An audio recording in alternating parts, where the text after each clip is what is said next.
இது மாதிரி chocolate sister இருந்து கன்சீவ் ஆகுறவங்களுக்கு நிறைய பேருக்கு எக்டோபிக் வந்துருச்சு. குழந்தை வந்து ஃபெலோப்பியன்ல தங்கியிருக்குன்னு சொல்றாங்க அப்படின்னு ஃபீல் பண்றவங்களும் இருக்காங்க. அது மாதிரி இருக்குன்னா நீங்க ஆரம்பத்திலேயே டேட் எக்ஸஸ் ஆகுது, ஒரு 10 நாள் கூடுதல் ஆகுது, 15 நாள் டேட் எக்ஸஸ் ஆகுதுன்னா கன்சீவ் ஆயிருக்கீங்களா? கன்சீவ் வந்து எங்க இருக்கு? பேபி யூட்ரக்ஸ்க்கு இருக்கா இல்ல ஃபெலோப்பியன்ல இருக்கா? ஆரம்பத்திலே செக் பண்ணிட்டீங்கன்னா அந்த ஃபெலோப்பியன் டியூப் வந்து வெடிக்காம பாத்துக்கலாம். குழந்தை தங்குச்சுன்னா ஃபெலோப்பியன் குழந்தை நாள் பட வளர ஃபெலோப்பியன் டியூப் என்ன பண்ணும், ஃபிளாஷ் ஆயிடும், வெடிச்சிடும்.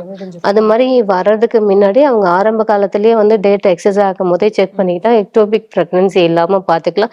சிம்டம் தெரியும் ஒரு சிலருக்கு. ஒரு 10 நாள் கூட ஆரம்பிக்கும் போதே பெயின் தெரிய ஆரம்பிக்கும். சைட்ல எனக்கு குத்துற மாதிரி வலி இருக்கு, இல்லைன்னா அடிவயிறு வலி இருக்கு, லைட்டா ப்ளீட் ஆகுற மாதிரி இருக்கு அப்படின்னு சொல்லுவாங்க. அவங்களுக்கு ஒரு சிம்டம், ஒரு சில பாதிப்பு இருக்குன்னா, ஸோ ஒரு சிலருக்கு அறிகுறி தெரியுதுன்னா உடனே ஒரு லேடி டாக்டர் கன்சல்ட் பண்ணி பேபி எங்க இருக்குன்னு செக் பண்றது சேஃப்.